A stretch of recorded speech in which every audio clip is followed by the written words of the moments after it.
Et le salon de la voyance est en ce moment à Paris.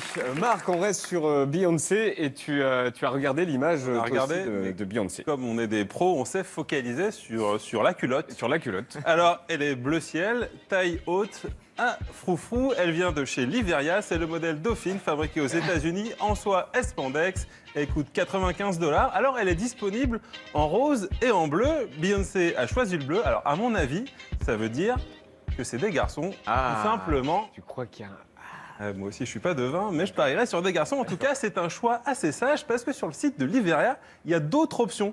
Il y a notamment de la lingerie d'inspiration bondage. L'onglet s'appelle Condamné et il concerne, je cite, les filles coupables, échangistes, scandaleuses, des femmes donc qui n'hésitent pas à prendre la pause tranquillou. On va le voir dans l'escalier, hop, c'est là, ou devant la cheminée.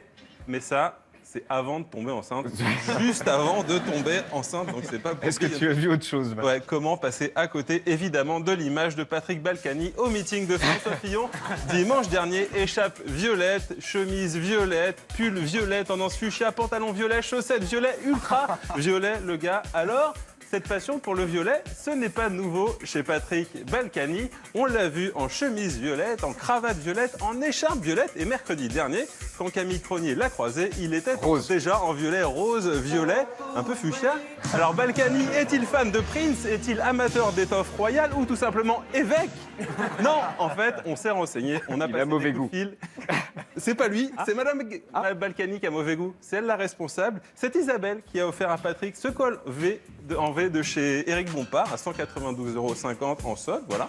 Isabelle Balkany adore le violet et trouve que son mari est resplendissant en violet. Du coup, elle aussi en porte et parfois même, par magie, ils en portent en duo, là un petit peu, et là, hop, la magie opère. C'est quand même beau, l'amour. Un dernier pour la route.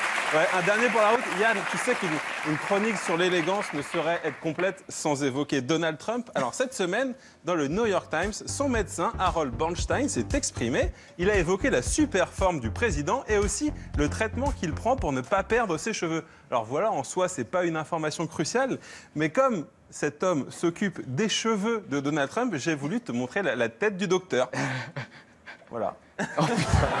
Ah ben voilà, on comprend mieux. Alors voilà, je crois que ça explique à peu près tout. Merci Marc.